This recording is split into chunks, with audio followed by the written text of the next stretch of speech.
Hello everyone, this is Warhawk Beyond 2040 and welcome to another edition of the Jazz Albums Review Series, and today I'm here to talk about a true legend in jazz music and, in my opinion, one of the greatest guitar players of all time.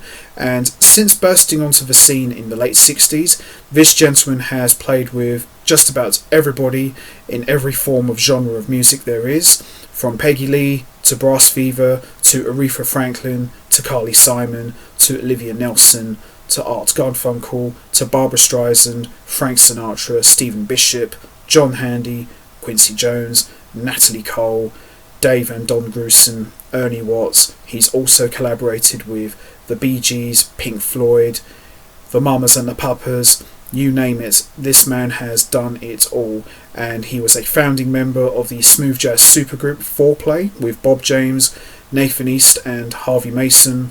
He's also collaborated with fellow guitar players George Benson, Larry Carlton, Steve Lukather, and he's played every kind of genre of music you can imagine, from jazz to fusion to rock to pop to R&B. This man is one of the most highly decorated musicians in history, and the man I'm talking about is, of course, Lee Ritenour, who has a brand new solo album, which is Dreamcatcher. Now, Dreamcatcher marks the first time in 8 years that Lee Ritenour has released a new album of new material. Now, I know Lee Ritenour released a album called Twist of Rit back in 2015, but that was just an album of reworks of his old material redone for current times. But this marks the first time since Rhythm Sessions back in 2012 that Lee Ritenour has released a new album of new material, and I have to say it's about bloody time, and it's long overdue, and it was definitely worth the wait. Now, what makes this album very special is it's a solo guitar album. There's no other musicians, it's just Lee Ritenour on acoustic guitar, a couple of tracks with electric. I believe there's one track where he plays bass as well, but it's all Lee Ritenour, and this album is absolutely fantastic. Now, over the years, Lee Ritenour has done a couple of solo acoustic guitar tracks on a number of his albums, but he's never done a whole album of just solo guitar, and it really delivers in a big way, and I'm so glad he finally got round to doing this, because this is something that myself and I'm sure a lot of people out there have been waiting for him to do for a really, really long time, and it really, as I said, delivers.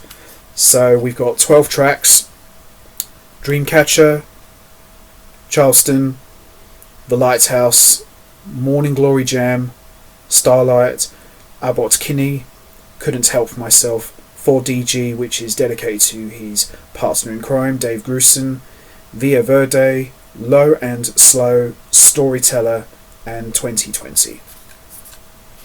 Excellent album. Lee Ritenour, to me, has never done a bad album. A couple of little clunkers along the way with some vocal tracks, but Lee Ritenour never does a bad album in my book, and he really delivers. So let's have a look.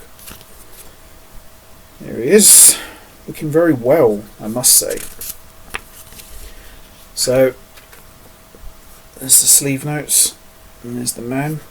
He basically talks about that 2020 is like something you could write a book about, and his reflections through his songs, solo guitar, and it explains that this is an album he's never ever done, so it was definitely worth the wait. And hard to believe he's been playing guitar since he was 8 years old. Crazy. There he is. Still good, still got it. There we go. Just a little bit about each track. And as you can see, Dreamcatcher is a quote from another tune. He explains, Waltz for Carmen. I remember that track, that's from Stolen Moments, over 30 years ago now.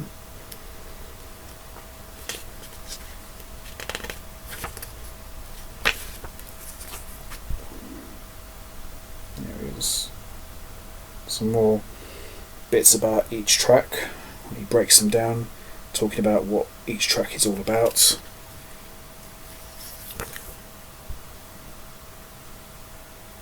Here it focus.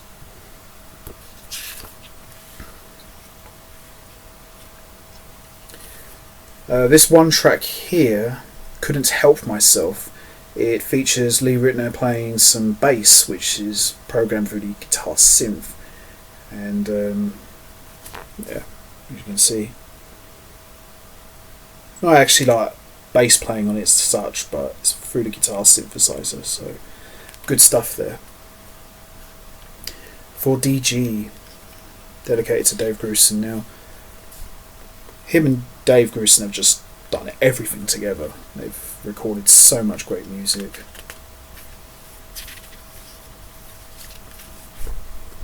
Some more. There's a man. And there's his guitars, electric and acoustic guitar. Overall, excellent album, I must say. Not one bad track in sight. Very hard to say which is a standout track because they're all standout tracks. Can't think of a bad track.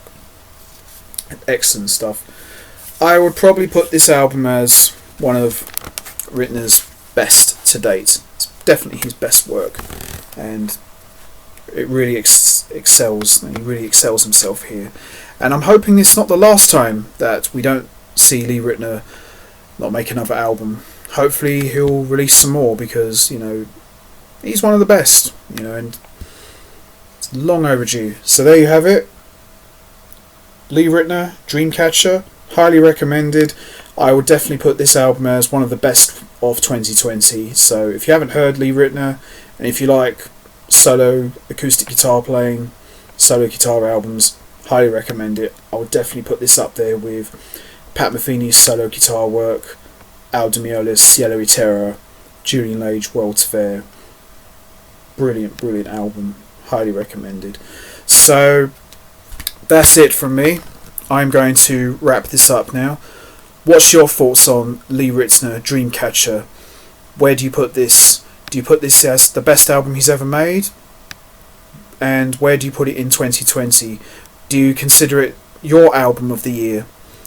You know what to do, guys. Hit the like button, hit the subscribe button, leave your thoughts and comments down below, and I will see all of you next time for another edition of the Jazz Albums Review Series. So until next time, take care everybody, and stay safe.